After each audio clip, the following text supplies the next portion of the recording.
बोलने का। चलो। आद्य परब्रह्म सदगुरु देव की जय। ओम श्री परमात्मने नमः। 193 સદગ્રંથોમાં શિરોમણી શ્રી યોગ વાસિષ્ઠ મહારામાયણ નિર્વાણ પ્રકરણ ઉત્તરાર્ધ સર્ગ 84મો પેજ નંબર 1393 સર્ગ 84મો શિવ શક્તિના સ્વરૂપનું વર્ણન। આ 84મા સર્ગમાં શિવ શક્તિના સ્વરૂપ વિશે વિવેકથી વર્ણન આવશે અને સુપડા આદિની જે માળા પહેરી હતી તે વિશે પણ સત્ય અસત્યના વિવેક સાથે વર્ણન કરવામાં આવશે। રામ બોલ્યા, હે મહારાજ, આપે કહ્યું કે કાળી નૃત્ય કરતી હતી, તો તે કોણ હતી? તેણે સુપડું, ફળું, કોદાળી, મૂસળ આદિની જે માળા પહેરી હતી તે સર્વ શું હતું તે આપ મને કહો। વશિષ્ઠ બોલ્યા, એ ચિદાકાશરૂપ ભૈરવ શિવ કહેવાય છે અને ભૈરવ કિંવા કાળી તેની એક સ્ફૂર્તિવાળી મનોમય શક્તિ છે। તે ભૈરવથી જરા પણ જુદી નથી એમ તમે સમજો। જેમ પવન અને તેનું ચલન એક જ છે, જેમ ઉષ્ણપણું અને અગ્નિ એ બેઉ એક જ છે, તેમ ચિદાકાશ અને તેની સ્ફૂર્તિવાળી શક્તિ એ બેઉ સદા એક રૂપ જ છે। જેમ ચલન શક્તિ વડે વાયુ જણાય છે અને જેમ ઉષ્ણતાથી અગ્નિ જણાય છે, તેમ શિવ નામે ઓળખાતું તે નિર્વિકાર, નિર્મળ, શાંત અને ચિન્માત્ર એવું પરમ તત્વ સ્ફૂર્તિવાળી પોતાની માયા શક્તિ વડે લક્ષમાં આવે છે।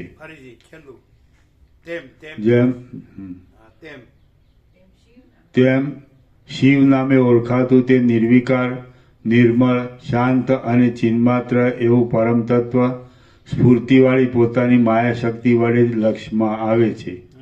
બીજી કોઈ પણ રીતિથી તે જણાતું નથી। પરમ મંગળમય અને શાંત એવા પરબ્રહ્મ મોટા કવિવરોનો પણ વાણીનો વિષય નથી એમ શ્રુતિઓનું અને વિદ્વાનોનું સમજવું છે। ચિન્મય શિવની ઈચ્છા જ તેની સ્ફૂર્તિવાળી શક્તિ છે અને તે જ આ દ્રશ્યના આભાસને બનાવે છે। જેમ સાકાર પુરુષની ઈચ્છા કલ્પના વડે મનોરથ રૂપે ખડા થઈ રહેલા નગરને બનાવે છે, તેમ નિરાકાર શિવની માયારૂપ કિંવા શક્તિરૂપ ઈચ્છા આ દ્રશ્યને રચે છે। વળી તે જ જીવિતની ઈચ્છા રાખનારા પુરુષોને જીવન આપનાર છે। ચશ્મા વગર વંચાય છે?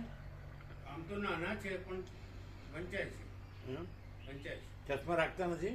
છે ચશ્મા તો, ચશ્મા છે।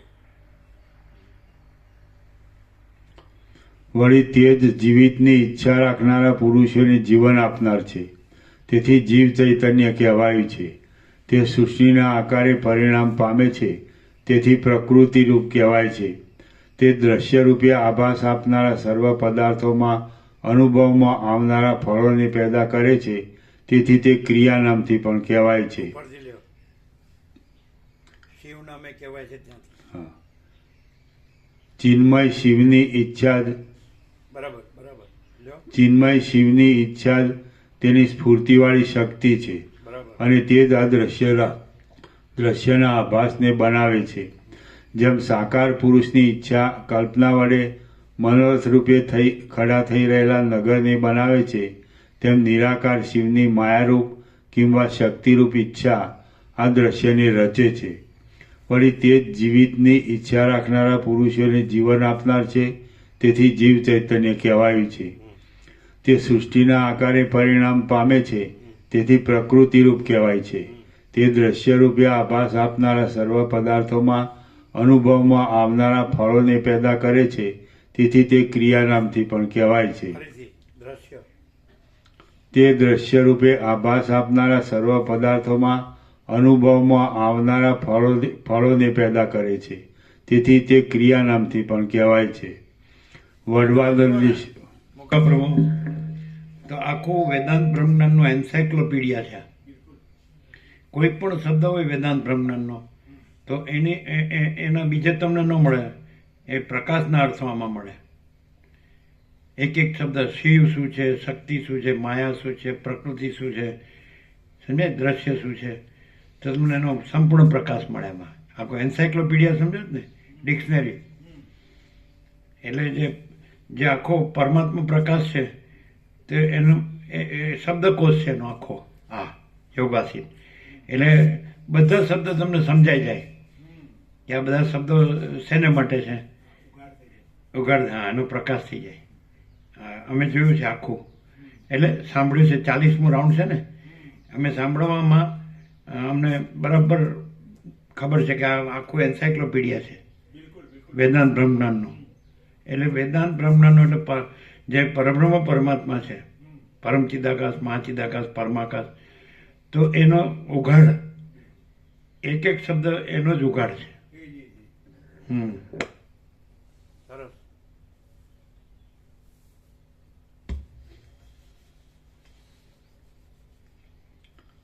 દ્રશ્ય. તે દ્રશ્ય રૂપે આભાસ આપનારા સર્વ પદાર્થોમાં અનુભવમાં આવનારા ફળોને પેદા કરે છે. તેથી તે ક્રિયા નામથી પણ કહેવાય છે. વડવાનળની શાખાના જેવા અતિ તીક્ષ્ણ સૂર્ય આદિ તેજ વડે તે શોષણ પામે છે.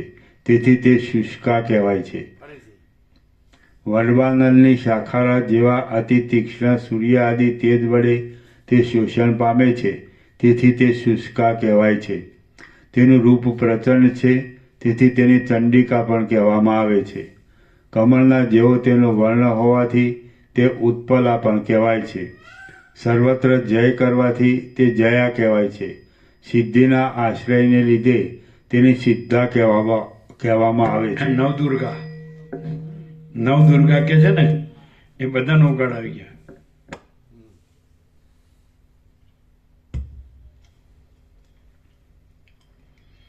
સિદ્ધિના આશ્રયને લીધે તેની સિદ્ધા કહેવામાં આવે છે.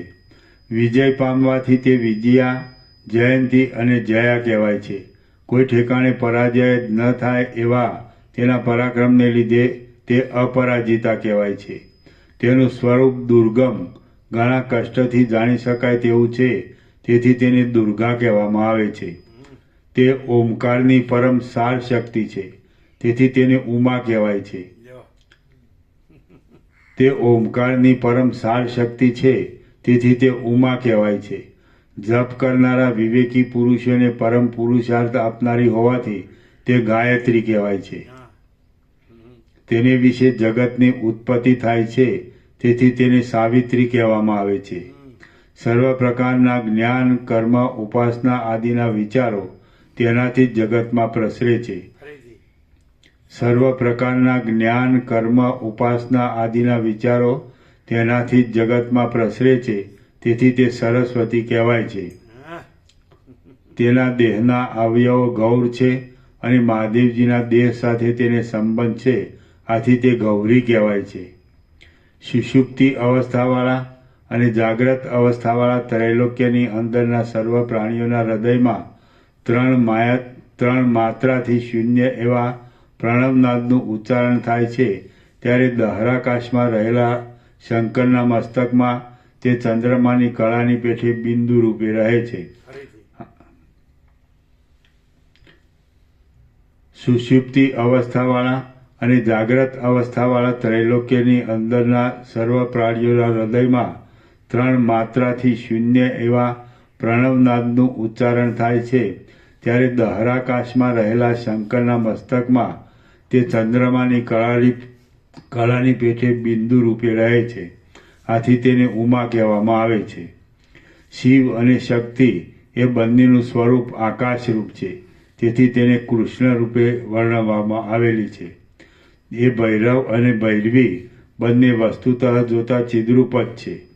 તેણે સૃષ્ટિને ઉત્પન્ન કરવાનો સંકલ્પ કર્યો ત્યારે પોતાના માંસમય શરીરને શ્યામ રૂપે કલ્પી લીધું હતું. આથી તે શ્યામ અને જળ જેવું દેખાતું હતું. વસ્તુતઃ જોતા આકાશની અંદર જ રહેલું હતું અને તે બંનેના આકાશમય શરીર આકાશમાં રહેલા હતા.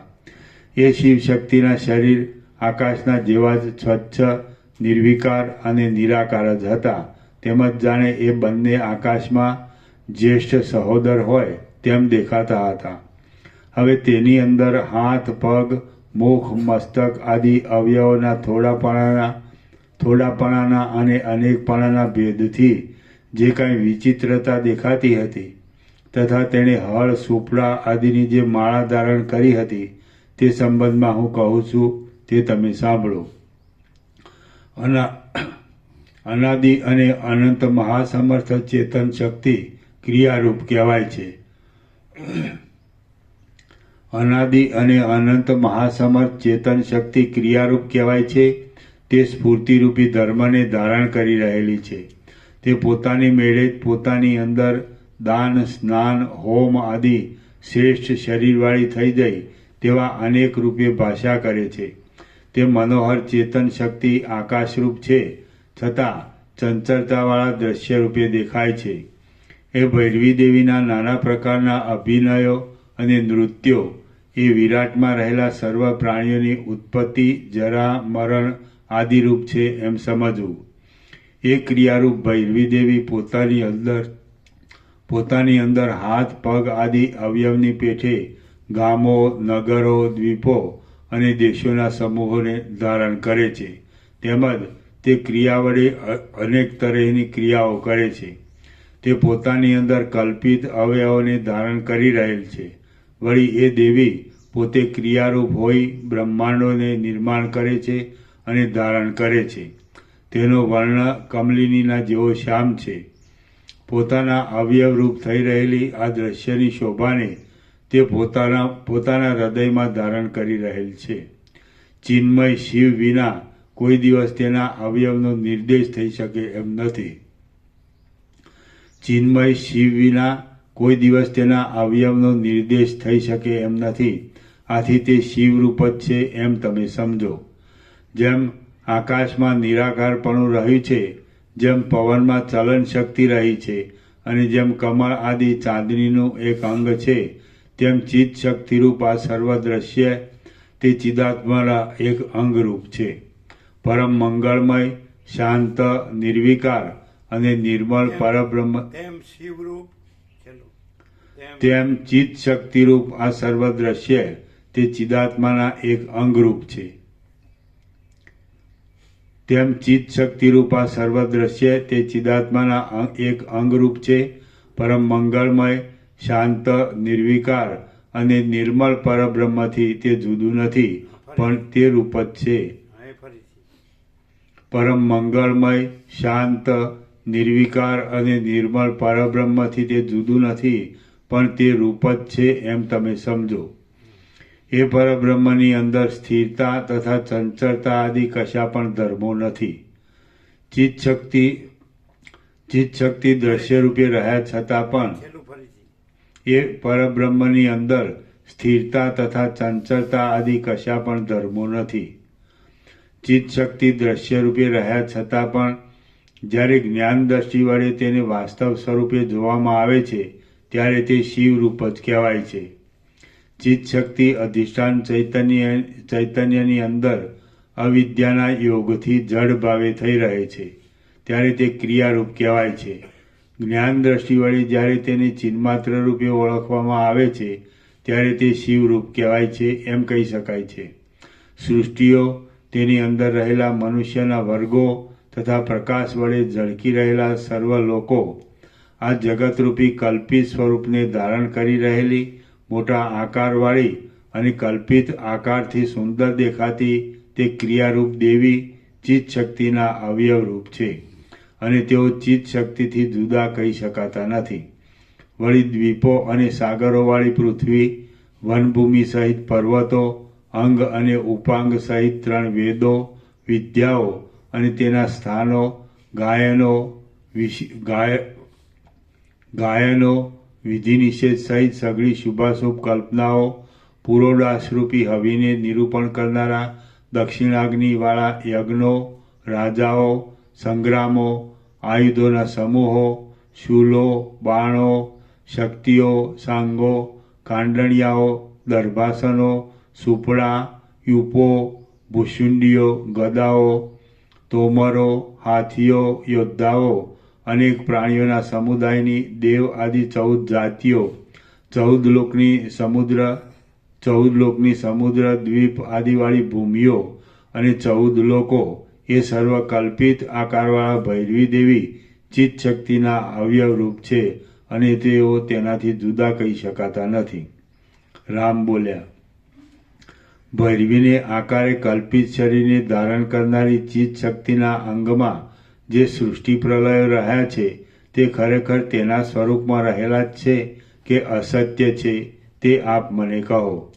વશિષ્ઠ બોલ્યા, હે રામ, જે ચિત્ત શક્તિનું મેં તમને વર્ણન કરી બતાવ્યું છે તે પોતાના સત્ય સંકલ્પ વડે જે કલ્પના કરે છે તે સર્વ સત્યની પેઠે અનુભવમાં આવે છે. આથી એ કલ્પનામય દ્રશ્ય વસ્તુ જાણે સત્ય હોય એવો આભાસ થાય છે. જેમ મુખ આદિનું પ્રતિબિંબ અરીસામાં પડે છે તેમ જીવ ચૈતન્યને જે કાંઈ અનુભવમાં આવે છે તે પૂર્વજન્મનો અનુભવ, વાસના અને કર્મ અનુસાર તેની અંદર પ્રતિબિંબિત થઈ રહ્યું હોય છે. આથી તે તેની પોતાની અંદર જ આભાસ રૂપે રહેલ છે અને તે પોતાને જીવ ચૈતન્યને કાર્ય કરી આપનાર હોવાથી તેની દ્રષ્ટિમાં સત્ય જ છે. છતાં ચિદાત્માની અંદર તેનો પ્રવેશ થવો અસંભવિત છે. તેથી સંકલ્પ નગરની પેઠે તે વસ્તુતઃ મિથ્યા ઠરે છે. તો હવે દ્રઢ ધ્યાન વડે વાસનાનો ક્ષય થઈ જવાથી શુદ્ધ થઈ રહેલા ચિદાત્માની અંદર તેની સ્થિતિ શી રીતે રહી શકે? અરીસાની અંદર ઘટાદિક પદાર્થો તથા સ્વપ્નની અંદર અને સંકલ્પની અંદર સૃષ્ટિ એ ભલે આભાસ રૂપે પ્રતીતિમાં આવે પણ તે કોઈ પણ જાતની ક્રિયા કરનાર હોવાથી તે જીવની દ્રષ્ટિમાં સત્ય છે એમ મને જણાય છે.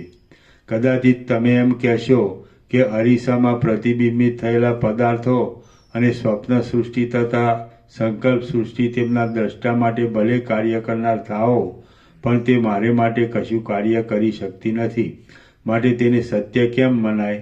તો તેના ઉત્તરમાં એટલું જ છે કે જે બીજાના જોવામાં આવી હોય છે તે તમારા પ્રત્યે ક્યાંથી કાંઈ કાર્ય કરી શકે? શું દેશાંતરમાં રહેલા ઘટાદી પદાર્થો હમણાં તમને કાંઈ ઉપયોગમાં આવી શકે? જેમ દેશાંતરમાં રહેલું કોઈ એક ગામ તે ગામની અંદર રહેલા પુરુષને જ કાર્ય કરી આપનાર થઈ શકે છે, તેમ સ્વપ્ન આદિના દ્રષ્ટાપણાને પ્રાપ્ત થયેલા પુરુષને જ સ્વપ્ન સૃષ્ટિ આદિના પદાર્થો કાર્ય કરી આપનાર થાય છે એમ નિશ્ચય છે. આથી યથાસ્થિતપણે રહેલા સર્વ સ્વપ્ન આદિના પદાર્થો જે કાંઈ ક્રિયા કરે છે તે એ સ્વપ્ન આદિના દ્રષ્ટા પુરુષને સત્ય લાગે છે, પણ જે તેનો દ્રષ્ટા નથી તેને એ કશું સત્ય જણાતું નથી. તેથી એમ સિદ્ધ થાય છે કે સર્વ સૃષ્ટિઓની પરંપરા ચિત્ત શક્તિની અંદર જ રહેલી છે અને આત્મા જ સત્ય છે, બાકી બધો તેનો વિવર્ત છે. આમ સમજી જે પુરુષ આત્મભાવને પામે છે, તેથી એમ સિદ્ધ થાય છે કે સર્વ સૃષ્ટિઓની પરંપરા ચિદ શક્તિની અંદર જ રહેલી છે અને આત્મા જ સત્ય છે, બાકી બધો તેનો વિવર્ત છે. આમ સમજી જે પુરુષ આત્મભાવને પામ્યો છે તેને જ તે અનુભવમાં આવે છે, બીજાને તે અનુભવમાં આવતી નથી. ભૂતકાળ, ભવિષ્યકાળ અને વર્તમાન કાળમાં રહેલા સ્વપ્ન, સૃષ્ટિ, સંકલ્પ આદિના નગરોના સમૂહો અધિષ્ઠાન દ્રષ્ટિથી જોઈએ તો સત્ય છે. જો તેમ ન હોય તો પરમ તત્વનું એ સર્વરૂપ કેમ થઈ રહે? જેમ દેશાંતરમાં રહેલા પર્વતો અને ગામો ચાલવાથી પ્રાપ્ત કરી શકાય છે તેમ પરબ્રહ્મપણાને પ્રાપ્ત થયેલા યોગ સિદ્ધ પુરુષને બીજાની સ્વપ્ન સૃષ્ટિ અને સંકલ્પ સૃષ્ટિ પણ જોવામાં આવે છે. ગાઢ નિદ્રામાં સ્વપ્નની અંદર ચલાયમાન થયેલા પુરુષને સ્વપ્નમાં દેખાયેલું નગર સ્વપ્નમાં નાશ પામી ગયેલું દેખાય છે તો પણ વાસ્તવિક રીતે તે નાશ પામતું નથી. તે જ પ્રમાણે ચલાયમાન થઈ રહેલા ભૈરવી દેવીના દેહની અંદર રહેલું જગત નાશ પામેલું લાગે છે તો પણ તે વસ્તુતઃ નાશ પામેલું જ નથી. તે તો અરીસામાં દેખાતા પ્રતિબિંબની પેઠે આભાસ રૂપે તેમાં રહેલું જ છે. એ ત્રણેય લોક સહિત આ સર્વ મોટો આરંભ સત્ય જણાય છે તો પણ ખરું જોતા તે ભ્રાંતિ માત્ર જ છે. હવે જે ભ્રાંતિ માત્ર હોય તેનો નાશ અને સ્થિતિ કેવા હોય એ તમે જ કહો. સ્વપ્નમાં દેખાયેલું નગર ક્યાં સત્ય હોય છે, ક્યાં તે ખોટું થઈ નાશ પામે છે, ક્યાં તે ભાંગી પડે છે અને ક્યાં તે સ્થિર થઈ રહેલું હોય છે, તે કાંઈ નથી હોતું, કેવળ તે ભ્રાંતિ માત્ર જ છે.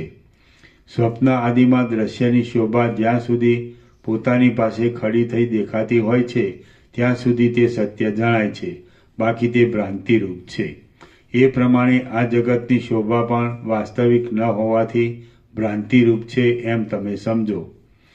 જેમ સંકલ્પમાં, મનોરાજ્યમાં, સ્વપ્નમાં, વર્ણનમાં અને બ્રહ્મમાં તે સમયના પદાર્થોનો મિથ્યા છતાં સત્ય જેવો અનુભવ થાય છે, તેમ આ ત્રૈલોક્યનો મિથ્યા છતાં સત્ય જેવો અનુભવ થાય છે. અધિષ્ઠાન ચૈતન્યની અંદર હું કે જગત એ કશું વસ્તુતઃ છે જ નહીં, પરંતુ આકાશમાં પ્રતીતિમાં આવતા પારદર્શકપણાની પેઠે અને કાળા રંગની પેઠે તે ભ્રાંતિ રૂપે પ્રતીતિમાં આવે છે. તેથી જો તેનું ખરેખરું સ્વરૂપ ઓળખવામાં આવે તો તે પાયા વગરની થઈ જઈ શાંત પડી જાય છે. શ્રી યોગ વાસિષ્ઠ મહારામાયણમાં નિર્વાણ પ્રકરણના ઉત્તરાર્ધનો શિવ શક્તિ વર્ણન નામનો સર્ગ 84મો સમાપ્ત. સર્ગ 85મો શિવમાં શક્તિનું મળી જવું.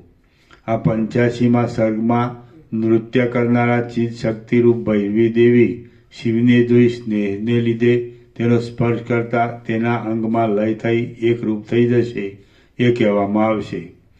વશિષ્ઠ બોલ્યા, એવી રીતે તે ભૈરવી દેવી પોતાના લાંબા અને ચપળ એવા હાથના સમૂહોથી આકાશને ગાઢા જંગલના જેવું બનાવી દઈ નૃત્ય કરતી હતી. પોતાના સ્વરૂપને ન ઓળખતા નિર્વિકાર ચિદ શક્તિ ક્રિયારૂપે નૃત્ય કરતી હતી. સુપડું, કોદાળી, બાણ, શક્તિ, ગદા, તોમર, મુસલ, શિલા, ભાવ, અભાવ, પદાર્થોના સમૂહો, કળાઓ અને કાળનો ક્રમ એ સર્વ તેના આભૂષણરૂપ હતા. જેમ મનોરાજ્યની કલ્પના જ હૃદયમાં નગરના આકારને ધારણ કરે છે, તેમ ચિત્ત શક્તિ પોતાની અંદર જગતને ધારણ કરી રહી છે. અથવા તો જેમ માનસિક કલ્પના જ નગરના આકારે થઈ રહે છે, તેમ એ ચિત્ત શક્તિ જગતના આકારે થઈ રહેલી છે. જેમ પવનમાં ચલન શક્તિ રહી છે, તેમ શિવની અંદર ચિત્ત શક્તિરૂપ ઈચ્છા રહી છે. જેમ પવનમાં ચલન શક્તિ શાંત થતાં તે પોતાના સ્વરૂપમાં જ રહે છે, તેમ ઈચ્છા શાંત થતાં પરમ શિવ પણ પોતાના સ્વરૂપમાં જ રહે છે. જેમ આકાશની અંદર પવનની નિરાકાર ચલન શક્તિ મૂર્તિમાન શબ્દ ઉત્પન્ન કરે છે, તેમ શિવની નિરાકાર ઈચ્છા આ સાકાર જગતને ઉત્પન્ન કરે છે.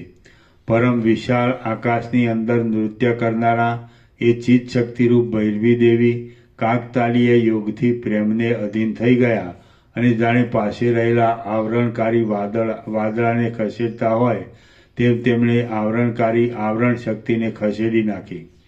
હવે જેમ સમુદ્રનું જળ પોતાના નાશ માટે વડવાગ્નિનો સ્પર્શ કરે છે, તેમ તેમણે પાસે રહેલા શિવનો સ્પર્શ કર્યો. આમ પરમ કારણરૂપ શિવનો સ્પર્શ માત્ર થતાં તે ચિત્ત શક્તિ ધીરે ધીરે અવ્યક્તપણાને અને સૂક્ષ્મપણાને પ્રાપ્ત થવા લાગી. એ ચિત્ત શક્તિ ભૈરવી દેવી અનંત આકારને છોડી દઈ પ્રથમ માત્ર પર્વતરૂપ થઈ રહી, પછી તે માત્ર નગરરૂપ થઈ રહી અને પછી તે વૃક્ષના જેવા સુંદર રૂપને ધારણ કરી રહી. છેવટ તેને આકાશના જેવો મહાવિશાળ અને શૂન્ય આકાર ધારણ કર્યો. અંતે જેમ નદીનો પ્રવાહ શાંત થઈ જઈ મહાસમુદ્રમાં એકરૂપ થઈ મળી જાય છે, તેમ તે શિવના આકાર સાથે અંદર સર્વનો સંહાર કરનારા શક્તિ વિનાના એક શિવ જ પોતાના પરમ મંગળમય શાંત સ્વરૂપથી ચારે બાજુ પ્રસરી રહ્યા. રામ બોલ્યા, હે મહારાજ, શિવની ભૈરવી દેવી રૂપ તે શક્તિ શિવનો સ્પર્શ થતાં કેમ શાંતિને પ્રાપ્ત થઈ ગઈ તે આપ યથાર્થ રીતે મને કહો. વશિષ્ઠ બોલ્યા, હે રામચંદ્રજી, એ ચિત્ત શક્તિરૂપ પરમેશ્વરની ઈચ્છાને પ્રકૃતિ કહેવામાં આવે છે. તે જ જગન્માયા કહેવાય છે. જગતમાં પ્રકૃતિમાં આવતી સ્વાભાવિક ક્રિયાશક્તિ પણ તેનું જ રૂપ છે. જગતમાં પ્રતીતિમાં આવતી સ્વાભાવિક ક્રિયાશક્તિ પણ તેનું જ રૂપ છે. જેણે શિવનું રૂપ ધારણ કર્યું હતું તે પુરુષ કહેવાય છે અને તે પવનના જેવા નિરાકાર તથા ક્રિયાશક્તિવાળા છે. વળી તે શાંત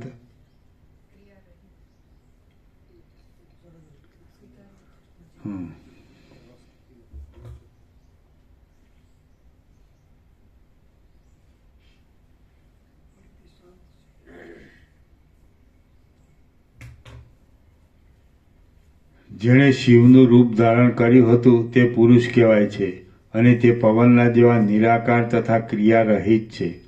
વળી તે શાંત છે, શરદ ઋતુના આકાશના જેવા નિર્મળ છે, શાંતિવાળા છે અને પ્રકૃતિથી પર જુદા છે. ક્રિયાશક્તિવાળી ચીજ શક્તિ પરમેશ્વરની એક ઈચ્છારૂપ છે. જ્યાં સુધી તે નિત્ય તૃપ્ત, નિર્વિકાર, અજર, અનાદિ, અનંત, અદ્વિતીય અને પર એવા શિવને દેખાતી નથી ત્યાં સુધી તે પ્રકૃતિ રૂપે સંસારમાં ભમ્યા કરે છે અને તેનું સ્વરૂપ કેવળ ભ્રાંતિ માત્ર છે. એ ચિત્ત શક્તિનું મૂળ અધિષ્ઠાન ચિદાકાશ છે. તેથી કાકતાલીય યોગથી શિવનો સ્પર્શ થતાં તે જાણે તન્મય થઈ ગયેલ હોય તેમ પોતાના ભિન્ન સ્વરૂપને મૂકી દઈ તેમાં લીન થઈ જાય છે. જેમ નદીનું રૂપ સમુદ્રમાં મળતા સમુદ્ર સાથે એકતાને પ્રાપ્ત થઈ જાય છે તેમ પ્રકૃતિને પુરુષનો સ્પર્શ થતાં તે પોતાના પ્રકૃતિ ભાવને છોડી દે છે. નદી કેવળ જળરૂપ છે અને જ્યારે એમ છે ત્યારે તે સમુદ્રમાં મળતા તેમાં લય પામી જાય છે. એવી રીતે ચિત્ત શક્તિ શિવની ઈચ્છારૂપ છે. જેમ લોઢાના અસ્ત્રા આદિની તીક્ષ્ણ ધાર પોતાના જન્મસ્થાન રૂપ શિલાને પ્રાપ્ત થતાં શાંત પડી જાય છે તેમ તે શિવને પ્રાપ્ત થતાં શાંત થઈ જાય છે. જેમ વન આદિની ઘાટી ઘટામાં પ્રવેશ કરનારા પુરુષની પોતાની છાયા તેના શરીરમાં સમાઈ જાય છે તેમ છેવટ પ્રકૃતિ પણ પુરુષમાં સમાઈ જાય છે. પ્રકૃતિ પોતાના પુરુષરૂપ સનાતન ભાવને ઓળખે છે એ પછી તે સંસારમાં વારંવાર ભટકતી નથી પણ પુરુષ રૂપ જ થઈ જાય છે. જ્યાં સુધી કોઈ સત્પુરુષ ચોરોના ટોળાના સ્વરૂપને ઓળખતો નથી ત્યાં સુધી તેમાં વસે છે પણ ચોરોના સ્વરૂપનું જ્ઞાન થતાં પછી તે તેમાં રમતો નથી. તે જ પ્રમાણે ચિત્ત શક્તિ જ્યાં સુધી પરમ શિવને દેખતી નથી ત્યાં સુધી તે આ અસત્ય દ્વૈત પ્રપંચમાં આનંદ પામે છે અને ભમ્યા કરે છે. પણ પરમ શિવનું દર્શન થતાં તરત જ તે ચિન્મય થઈ જાય છે. ચિત્ત શક્તિની પાસે જે કાંઈ નિરતિશય આનંદરૂપ તત્વ રહેલું છે તે પરમ પદરૂપ છે. નદી જેમ સમુદ્રમાં મળતા સમુદ્રરૂપ થઈ જાય છે તેમ તે ચિત્ત શક્તિ એ પરમપદને પામતા ચિદ્રૂપ શિવરૂપ થઈ જાય છે. જ્યાં સુધી ચિત્ત શક્તિ પરમ શિવને દેખતી નથી ત્યાં સુધી તે મોહને અધીન થઈને અનેક સૃષ્ટિ પરંપરામાં અને અનેક જન્મ પરંપરામાં ભમતી રહે છે. પણ તેની પરમ શિવનું દર્શન થાય છે એટલે ભમરી જેમ મધને મજબૂતપણે વળગી રહે છે તેમ તે પરમ શિવને દ્રઢપણાથી વળગી રહે છે, તેમાં જ લીન થઈ જાય છે. હે રામચંદ્રજી, જન્મરૂપ, મરણરૂપ અને મોહરૂપ એવા સર્વ દુઃખો નિરંતર જેનું સ્વરૂપ ઓળખતા નાશ પામી જાય છે તે આત્મતત્વને પ્રાપ્ત થયા પછી કોણ તેનો ત્યાગ કરે? રસાયણ પ્રાપ્ત કરીને તેનો અનુભવ કર્યા પછી તેને કોણ છોડી દે?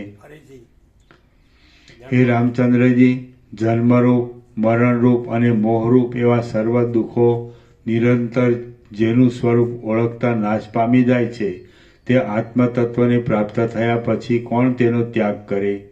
રસાયણ પ્રાપ્ત કરીને તેનો અનુભવ કર્યા પછી કોણ તેને છોડી દે? શ્રી યોગ વાસિષ્ઠ મહારામાયણમાં નિર્વાણ પ્રકરણના ઉત્તરાર્ધનો પ્રકૃતિ પુરુષ ક્રમ વર્ણન નામનો સર્ગ 85મો સમાપ્ત. સર્ગ 86મો રુદ્રના દેહનો ચિદાકાશમાં લય. આ 86મા સર્ગમાં બ્રહ્માંડને ગળી જનારા રુદ્રના દેહનો સૂક્ષ્મપણાને લીધે શિલામાં ચિદાકાશની અંદર લય થઈ જશે એમ વર્ણન આવશે. તે જ પ્રમાણે બીજા પ્રદેશોમાં પણ બ્રહ્મા સૃષ્ટિની વિચિત્રતા દેખાયા વિશે કહેવામાં આવશે. વશિષ્ઠ બોલ્યા, હે રામચંદ્રજી, મહાકાશની અંદર રહેલા રુદ્ર કેવી રીતે દેહમાં ભ્રાંતિને છોડી દઈ શાંત થઈ જાય છે તે તમે સાંભળો. તે સમયે એ રુદ્ર, ભૈરવ અને ઉપરના તથા નીચેના જગતના બે ખંડ જાણે ચિત્રમાં આલેખેલા હોય તેમ ચેષ્ટા વગરના અને જળ જેવા થઈ રહેલા મારા જોવામાં આવ્યા. પછી એક મુહૂર્ત માત્રમાં તે રુદ્ર આકાશની અંદર જેમ સૂર્યરૂપ દ્રષ્ટિ વડે પૃથ્વીને અને આકાશને જુએ તેમ જગતના બંને નીચે ઉપરના ખંડને જોવા લાગ્યા. પછી નિમેષ માત્રમાં તે એ બંને ખંડને પોતાના શ્વાસોશ્વાસના બળથી મોઢા આગળ ખેંચી લાવ્યા અને જાણે પાતાળની અંદર ફેંકતા હોય તેમ તેમને પોતાના મુખમાં ગળી ગયા. હવે એ બ્રહ્માંડના બે ખંડરૂપી જાડી દૂધની તરને અને પકવાનના સમૂહને ખાઈ ગયા અને આખા આકાશની અંદર પોતે એકલા જ આકાશના જેવા નિરાકાર થઈ રહ્યા. મુહૂર્ત માત્રમાં તે વાદળાના જેવા નાના થઈ ગયા, પછી લાકડી જેવા થઈ ગયા અને પછી તે વેદ જેવા દેખાવા લાગ્યા. પછી તો મને તેમનો આકાર કાચની કણીના જેવો જોવામાં આવ્યો. ત્યારે હું આકાશમાંથી દિવ્ય દ્રષ્ટિથી જોતો હતો અને મને એ રુદ્રનું તેજ રૂપ બહુ ઝીણું થઈ ગયેલું દેખાયું. પછી ક્ષણ માત્રમાં તે પરમાણુરૂપ થઈ અદૃશ્ય થઈ ગયા. એમ એ રુદ્ર ક્રમે કરી શરદ ઋતુના વાદળાના કડાકાની પેઠે શાંતિને પ્રાપ્ત થઈ ગયા. જોકે એ રુદ્ર મોટા આડંબરને ધારણ કરી રહ્યા હતા તો પણ જોત જોતામાં તે અદૃશ્ય થઈ ગયા. આમ ક્ષુધા વડે પીડાયેલો હરણ જેમ નાના બે પાંદડાને ગળી જાય તેમ તે રુદ્ર આવરણ રહિત બ્રહ્માંડના બંને ખંડને ગળી ગયા. હવે ત્યાં શાંત નિર્મળ બ્રહ્મરૂપ ચિદાકાશ જ અવશેષ રહ્યું. તે ચિદાકાશ આદિ, મધ્ય અને અંતથી રહિત હતું. આ પ્રમાણે તે શિલાની અંદર અરીસામાં પડેલા પ્રતિબિંબની પેઠે આભાસ રૂપે મહાપ્રલય મારા જોવામાં આવ્યો. આ મહાપ્રલયની ચારે બાજુ ભ્રાંતિ જ જોવામાં આવતી હતી. પછી જેમ કોઈ ગામડિયો માણસ રાજદ્વારમાં આવતા વિસ્મિત થઈ જાય તેમ તે વિદ્યાધરીનું સ્મરણ કરી તથા એ શિલા અને તેની અંદરના સર્વ વિલાસને સ્મરણમાં લાવી હું વિસ્મિત થઈ ગયો. પાછી ફરીવાર પણ મેં એ સુવર્ણમય શિલાને જોઈ તો એ ભૈરવી દેવીના અંગમાં જેમ સૃષ્ટિ દેખાતી હતી તેમ તે શિલામાં પણ સર્વત્ર સર્વ સૃષ્ટિઓ મારા જોવામાં આવી. આ બધું બુદ્ધિરૂપી નેત્ર વડે અથવા દિવ્ય ચક્ષુ વડે દેખાય છે, બીજી રીતે દેખાતું નથી. કેમ કે સર્વત્ર સદાકાળ સર્વ ચિદાત્માની અચિંત્ય શક્તિને લીધે રહેલું જ છે. એ શિલાને દૂરથી ચર્મચક્ષુ વડે ઉપરથી જોઈએ તો ત્યાં એક શિલા જ દેખાતી હતી અને સૃષ્ટિ આદિ કશું પણ ત્યાં જણાયું ન હતું. ત્યાં તો એક ઘટ શિલા જ રહેલી જણાતી હતી. એ શિલા સુવર્ણમય હતી, વિશાળ હતી અને સંધ્યાકાળના વાદળાની જેવી સુંદર હતી. પછી વિસ્મયથી વ્યાપ્ત થઈ જઈને મેં પાછો ફરીવાર વિચાર કર્યો. મેં શિલાના બીજા ભાગ તરફ પરમ સૂક્ષ્મદર્શીથી જોયું તો તે ભાગ પણ મને જગતની રચનાના આડંબરવાળો જોવામાં આવ્યો. તેમાં પ્રથમની પેઠે જ મને ગુફાના જેવા વિશાળ પોલાણનો આકાર જણાયો અને તેમાં નાના પ્રકારના પદાર્થોથી સુંદર દેખાતી સૃષ્ટિ મારી નજરે પડી. વળી પાછો મેં એ શિલાનો બીજો પ્રદેશ પ્રથમની રીતે જોવા માંડ્યો તો તે પણ મને તેવો જ સૃષ્ટિ રચનાવાળો જણાયો. એવી રીતે તે શિલાના જે પ્રદેશો મેં જોયા તેની અંદર અરીસામાં પ્રતિબિંબ થઈ દેખાતા પદાર્થની પેઠે નિર્મળ જગત મારા જોવામાં આવતું હતું. ત્યાર પછી મેં અતિ કૌતુકથી તે પર્વતની બધી શિલાઓ જોઈ. વળી મેં પૃથ્વીના બીજા ભાગો તથા ઘાસ, ઝાડી આદિ સ્થળો જોયા તો તે સર્વની અંદર યથાસ્થિતપણે વિવિધ આકારવાળું જગત રહેલું મારા જોવામાં આવ્યું. પરંતુ ભ્રાંતિ વિનાની પરમ સૂક્ષ્મ બુદ્ધિ વડે જ તે દેખાય છે, બાકી બીજી રીતે તે દેખાતું નથી. તેમાં કોઈક સ્થળે તો પહેલી સૃષ્ટિનો આરંભ થયેલો દેખાતો હતો અને પ્રજાપતિઓની ઉત્પત્તિ થતી જણાતી હતી. કોઈક ઠેકાણે નક્ષત્રો, ચંદ્ર, સૂર્ય, દિવસ, રાત્રિ, ઋતુઓ અને વર્ષોની કલ્પના થતી હતી. કોઈક જગ્યાએ પૃથ્વીની પીઠ ઉપર માણસોની વસ્તી પેદા થતી દેખાતી હતી. કોઈ એક ઠેકાણે તો સગરના પુત્રોથી નહીં ખોદી શકાયેલી મહાભયંકર 4 સમુદ્રરૂપી ખાઈ નજરે પડતી હતી. કોઈક સ્થળે દેવતાઓની સૃષ્ટિ ન થતાં કેવળ દૈત્યોની સૃષ્ટિ પેદા થતી હતી. કોઈક ઠેકાણે કાંઈક સતયુગના આચારવાળા સજ્જન પ્રાણીઓ દેખાતા હતા અને કોઈક ઠેકાણે કાંઈક કળિયુગના આચારવાળા દુર્જન પ્રાણીઓ નજરે પડતા હતા. કોઈક જગ્યાએ અનેક નગરોના સમૂહોમાં દૈત્યોનો કાંઈ સંગ્રામ થતો રહેવાથી અંદર દાખલ થઈ શકાય તેવું ન હતું. કોઈક ઠેકાણે તો મોટા મોટા પર્વતોના સમૂહોથી એક તલભાર જમીન પણ ખાલી ન હતી. કોઈક જગ્યાએ તો કશી સૃષ્ટિ પેદા થઈ ન હતી, પણ માત્ર એક બ્રહ્મા જ દેખાતા હતા. કોઈ સ્થળે તો જરા મરણ વિનાના મનુષ્યોવાળું ભૂતળ દેખાતું હતું. કોઈ ઠેકાણે ચંદ્રમા ઉત્પન્ન ન થવાથી ચંદ્રમારૂપી ભૂષણ વિનાના મસ્તકવાળા શિવજીનું દર્શન થતું હતું. કોઈક સ્થળે તો ક્ષીરસાગરનું મંથન થયું નહોતું, તેથી અમૃતનો લાભ ન થતાં મૃત્યુ ધર્મવાળા દેવતાઓથી સર્વ ભરપૂર દેખાતું હતું. ત્યાં અમૃત, અશ્વ, ઉચ્ચૈશ્રવા નામનો ઘોડો, ઐરાવત, ધન્વંતરી, કામધેનુ, લક્ષ્મી તથા કાળકૂટની ઉત્પત્તિ ન હતી.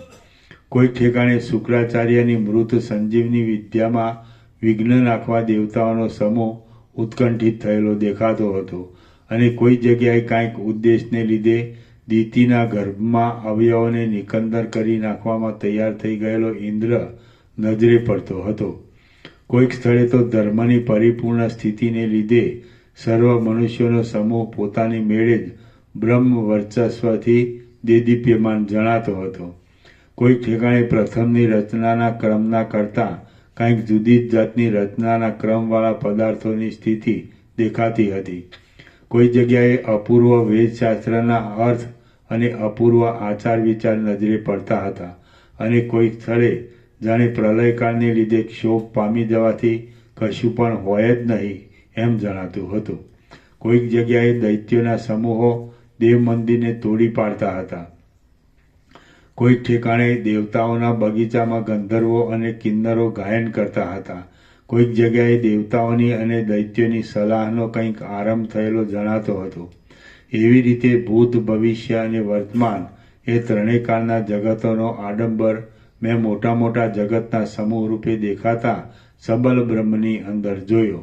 તેમાં એક ઠેકાણે પ્રલયકાળના યોગથી ક્ષોભ પામેલા પુષ્કરાવર્ત નામના મેઘોનો ગડગડાટ સંભળાતો હતો. વળી એક ઠેકાણે પ્રાણીઓનો સમુદાય કશી પીડા ન હોવાને લીધે શાંત સ્થિતિમાં રહેલો જણાતો હતો. કોઈ એક ઠેકાણે દેવો, દાનવો અને માનવોના રાજાઓ ગડબડાટવાળા જણાતા હતા. કોઈ એક સ્થળે સૂર્યનો ઉદય થતો ન હતો અને અંધકાર તથા વાદળાની ઘાટી ઘટા જામી રહી હતી. કોઈ એક ઠેકાણે અંધકાર જ થતો ન હતો અને અંદર જાણે જ્વાળાઓ સળગી હોય તેમ પ્રકાશ જ નજરે આવતો હતો. આથી તે પ્રદેશ રમણીય દેખાતો હતો. કોઈક સ્થળે વિષ્ણુ ભગવાનની નાભિરૂપ કમલિની નાળમાં છુપાઈ રહેલા મધુકૈટભ દૈત્ય નજરે આવતા હતા. કોઈ એક ઠેકાણે ભગવાનના નાભિ કમળરૂપી પેટીમાં સૂઈ રહેલા નવા બાળકરૂપ બ્રહ્માજીના દર્શન થતા હતા. કોઈક સ્થળે પ્રલયકાળમાં મહાસાગરમાં ઊંચા અક્ષયવટની અંદર તેના પાંદડામાં વિશ્રાંતિ લઈ રહેલા ભગવાનનું દર્શન થતું હતું. કોઈક ઠેકાણે પ્રલયકાળની રાત્રિને લીધે પ્રકાશ વગરના ઘાટા અંધકારથી સર્વ આકુર થયેલું દેખાતું હતું. કોઈક સ્થળે શિલાના ગર્ભના જેવું એક રસ અવકાશ વિનાનું સુષુપ્તિ અવસ્થાવાળાના જેવા આકારને ધારણ કરી રહેલું જાણી ન શકાય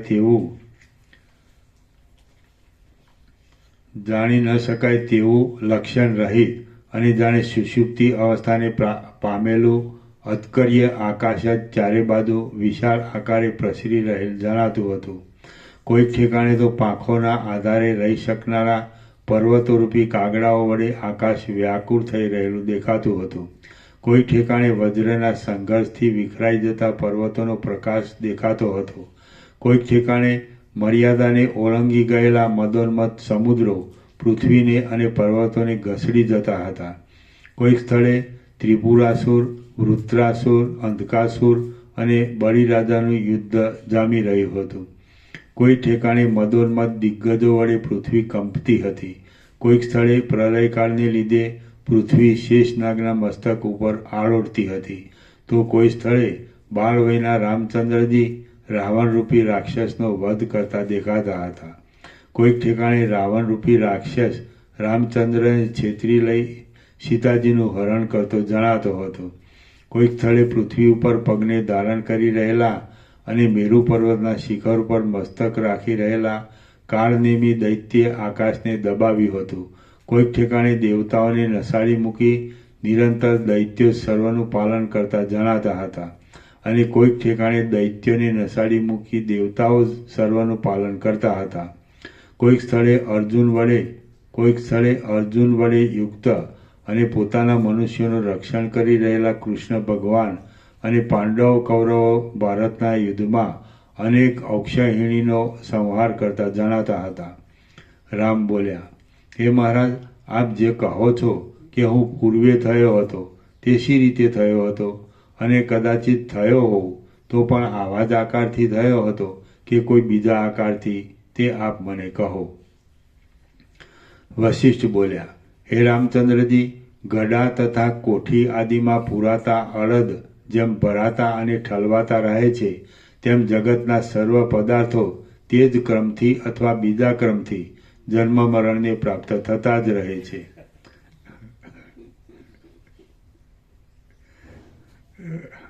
વશિષ્ઠ બોલ્યા, હે રામચંદ્રજી, ગડા તથા કોઠી આદિમાં પુરાતા અડદ જેમ ભરાતા અને ઠલવાતા રહે છે, તેમ જ જગતના સર્વ પદાર્થો તે જ ક્રમથી અથવા બીજા ક્રમથી જન્મ મરણને પ્રાપ્ત થતા રહે છે. કેટલાક સર્વક્રમમાં સમાન હોય છે, કેટલાક તેના તે જ આકારથી પાછા થાય છે, કેટલાક બીજા જ આકારથી પાછા ઉત્પન્ન થાય છે, અને કેટલાક સમુદ્રના તરંગની પેઠે એકબીજાના જેવા દેખાય છે.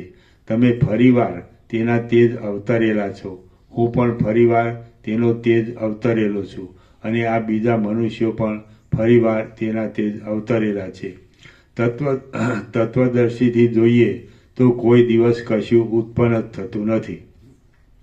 કેમ કે તત્વદર્શીથી જોઈએ તો કોઈ દિવસ કશું ઉત્પન્ન જ થતું નથી. કેમ કે પરબ્રહ્મની અંદર બીજા જુદા જુદા પદાર્થો કે આ સર્વ દ્રશ્ય સંભવતું જ નથી. કેમ કે પરબ્રહ્મની અંદર બીજા જુદા જુદા પદાર્થો કે આ સર્વ દ્રશ્ય સંભવતું જ નથી.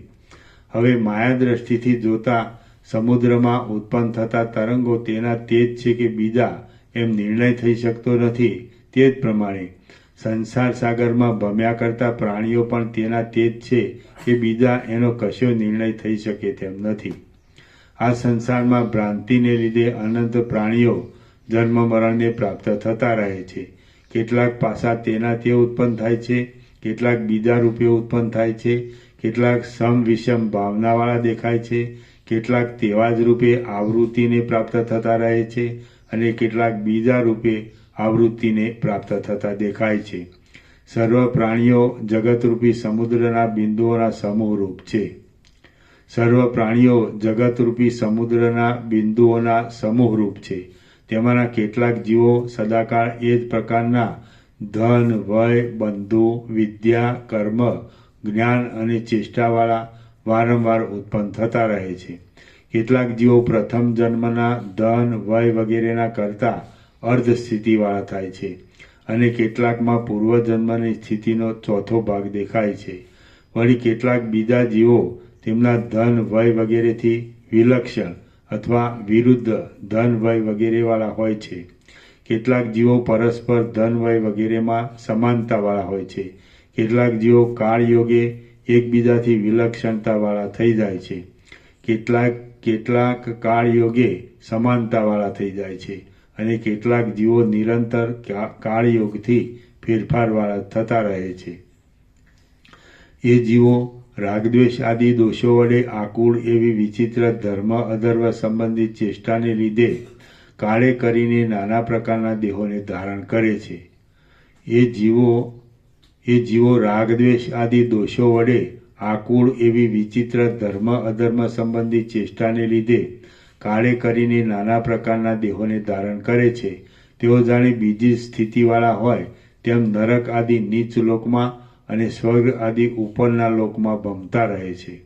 આ રીતે દેહના સંબંધથી ખેદને પ્રાપ્ત થનારા અને જુદા જુદા રૂપે દેખવામાં આવતા અગણિત પ્રાણીઓરૂપી જળો આ ચપળ સંસારરૂપી સાગરને વિશે ચકરીઓના કુંડાળાની પેઠે વહે જાય છે. તેઓ એકબીજાથી વિરુદ્ધ સ્વરૂપવાળા છે કે સમાન સ્વરૂપવાળા છે અને તેના તે જ છે કે બીજા છે તેનો બરાબર નિર્ણય કરવાને કોણ સમર્થ થઈ શકે? શ્રી યોગ વાસિષ્ઠ મહારામાયણમાં નિર્વાણ પ્રકરણના ઉત્તરાર્ધનો જગદ ન્યાયત્વ વર્ણન નામનો સર્ગ 86મો સમાપ્ત. ઓમ ઓમ ઓમ. આના નંબર 1401. યા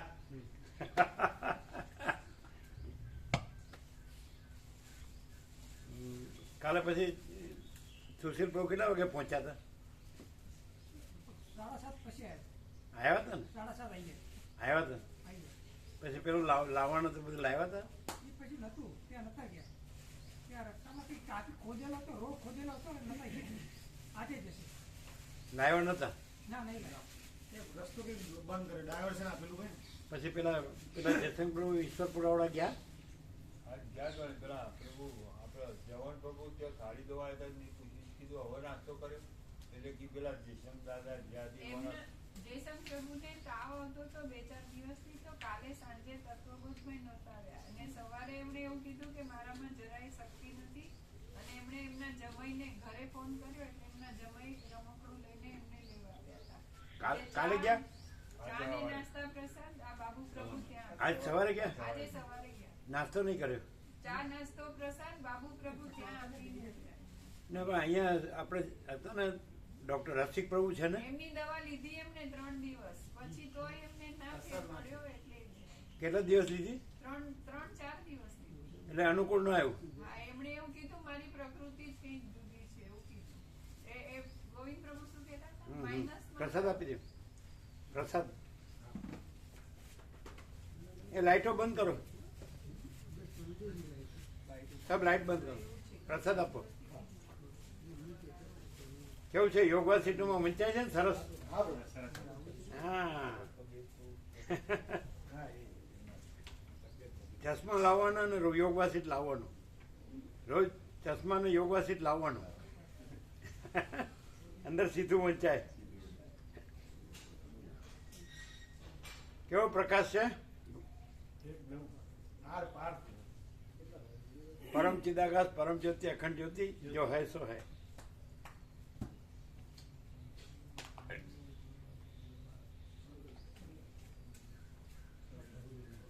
આ લાઈટો બંધ કરજો બધા. મોહનથાળ પ્રસાદ છે. અચ્છા, એક આપી દીધું છે.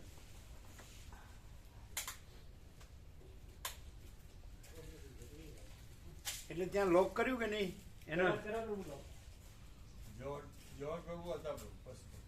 હતા ને લોક ક્યાં ઉધર? ઉધર તો નહીં.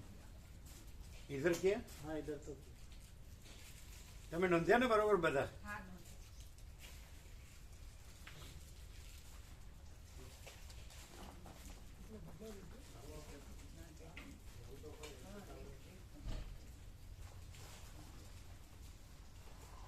હા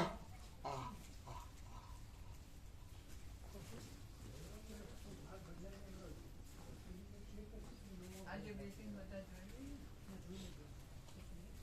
એ લઈ લે ના સર.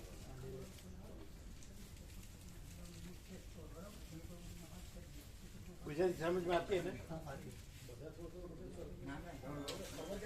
बहुत मस्त है.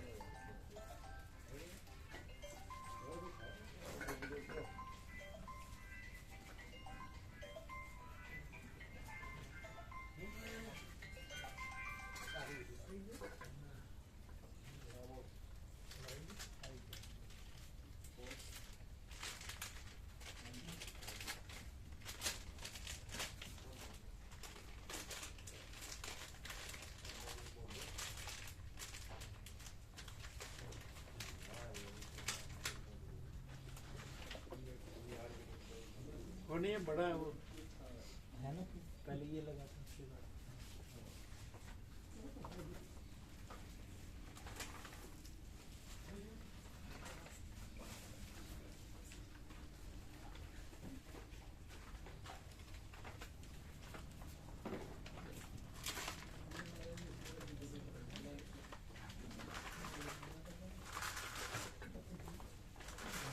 માતાજી શિવમાં સમાઈ ગયા અને શિવ ચિદાકાશમાં સમાઈ ગયા એટલે ચિદાકાશ જ છે.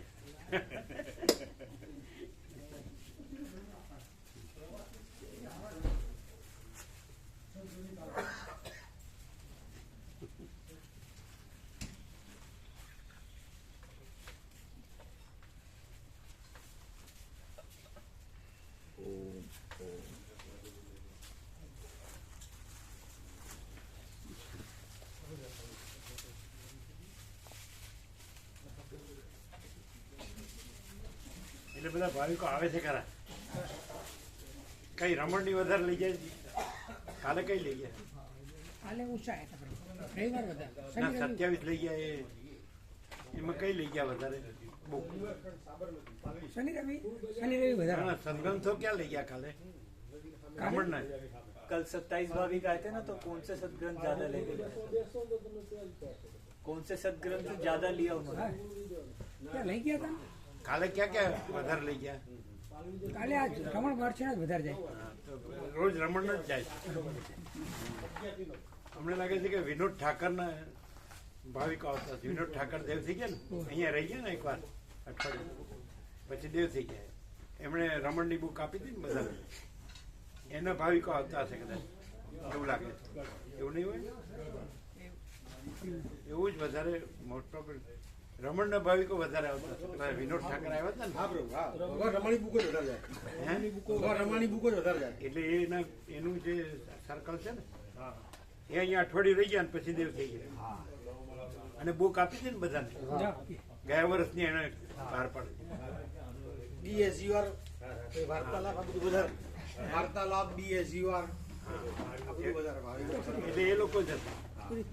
14 નાનું જ છે 14 બુકોનો સેટ એ આપીએ નાની બુકો હે ને વાદળી એ આપીએ 14 બુકોનો સેટ એને નિરપેક્ષ ને શિવરસ એ તો આપીએ જ છીએ ભેગો ગીતા સાહેબ નિત્ય દર્શન આપીએ ફોન નંબર એટલું એડ્રેસ સ્પષ્ટ છે. આવું ઉઘાડ ક્યાંય છે? એક એક વસ્તુ શું છે, અને બધા એમ નમ ગાડરીઓ પ્રવાહ ગતોનું ગતિ ખીલા ચાલુ, અને આ એકદમ ખુલ્લો પ્રકાશ પ્રકાશ પ્રકાશ, ચૈતન્ય ચૈતન્ય ચૈતન્ય. પેલી સેવા સ્વ પ્રભુ એવું કહેતા હતા પેલા કાકા પ્રભુની સેવા હે ને એ સ્વ પ્રભુ એમ કહેતા કે ત્યારે ચીનું પ્રભુ જ આપતા આ કારણ કે એ બે બંધ રહ્યા છે ને, ચીનું પ્રભુ વિષ્ણુ પ્રભુ, ચીનું પ્રભુના વિષ્ણુ પ્રભુના આપણે ચાલે.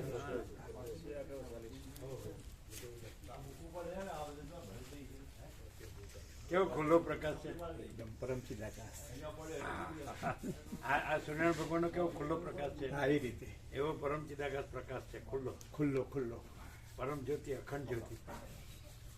આ વેદાંત બ્રહ્મજ્ઞાન ભણવાથી એવું ન થાય. ના, આ વેદાંતાચાર્ય થાવ, મહામંડલેશ્વર થાવ, કરોડો અરબોની પ્રોપર્ટી બનાવો, મોટા આશ્રમો અને મંદિરો બનાવો, અને વાર તહેવાર પર ઉત્સવને વાહ કરો, ખાઓ પીવો, ખવડાવો પીવડાવો, પણ આ પ્રકાશ ના ના થાય. સવાલ જ. શું કે તમે ગમે એવા ભગવા પહેરીને મોટા થઈ જાઓ મહાત્મા, પણ આ ન થાય. ના થાય પ્રભુ એનું. હે?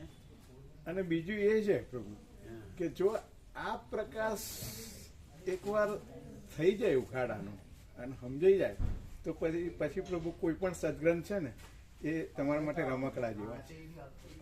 બીજો પછી ફીકો લાગે, ફીકો ઠીકો લાગે તો વધવાનું થાય જ નહીં. તમારે કોઈ મહેનત જ ના રહેતા. એક પ્રભુ એકવાર નતું પેલું કહ્યું ને પ્રભુ તમે કે બોલો કે કર્મ શું, અકર્મ શું ને વિકર્મ શું, અને પછી પ્રભુએ કહ્યું બાથરૂમ ટોયલેટ સાફ કરવાનું, કચરા પોતાનું કેમ મૂકવાનું? ત્યાં ને ત્યાં જ મૂકો અંદર. પછી પ્રભુ બોલ્યા કે કર્મ શું, તો કે આ બધું જે દેખાય છે ભાસ એ કર્મ. વિકર્મ શું કે, તો કે એની અંદર કે ગધા મજૂરી કરી ઊંધા પડીને મરી જવું એ વિકર્મ કે બરોબર ને અકર્મ શું તો કે મહાચિદાકાશ સ્વયં પ્રકાશ સંપૂર્ણ પ્રકાશ એટલે અકર્મ કે લાવો તમારા બધા આચાર્યો કે છે કારકો એ આ અર્થ તે અમે અમને એટલું બધું મજા આવી ગઈ પ્રભુ કોઈની પાસે આ છે જ નહીં. ના નથી આ ગુરુ થઈ ગયા ને આ શિષ્યો થઈ ગયા કે મૂળ વસ્તુ અને આ કર્મ કરો ને આ સેવા કરો, હા એ બધું આ જપ કરો ને ધ્યાન કરો, ટોટલી પ્રભુ આ રીતે આ પૂજા સેવા કરો. હા અને બસ આખી જિંદગી એમ જ જતી રહે. કરો મજા ને ભોગવો સજા. કંઈ ફસાઈ જવાના ચાન્સીસ એમ નહીં, કરો મજા ને ભોગવો સજા. હા આ બધું નહીં બરાબર. આ સીધું સીધું જ આ બધું ચિદાકાશ છે બસ. બિલકુલ ચિદાકાશ છે અને અનંત પ્રકાશ, અનંત આનંદ, અનંત શાંતિ. પરમ ચિદાકાશ, પરમ જ્યોતિ, અખંડ જ્યોતિ, અનંત પ્રકાશ, અનંત આનંદ, અનંત શાંતિ, પૂર્ણ વિરામ. જો હે સો હે. જો હે સો. કેટલું સહજ છે. સહજ સહજ જાણે જે બધાને દેખાય છે જાણે કાંઈ છે જ નહીં, નહીં અને બધાને નથી દેખાતું એ સર્વસ્વ છે, પ્રકાશ છે નહીં.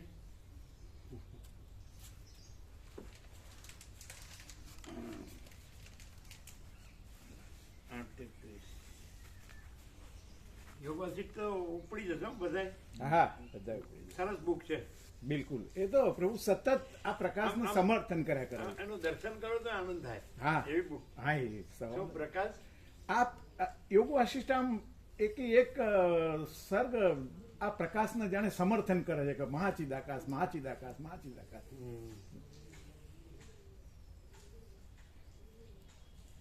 જે છે એમાં સમાય છે.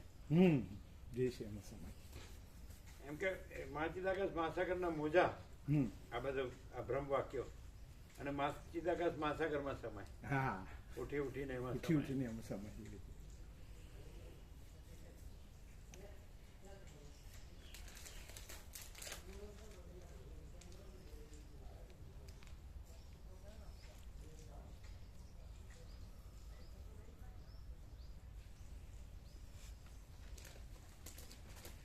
આ લે ના સર.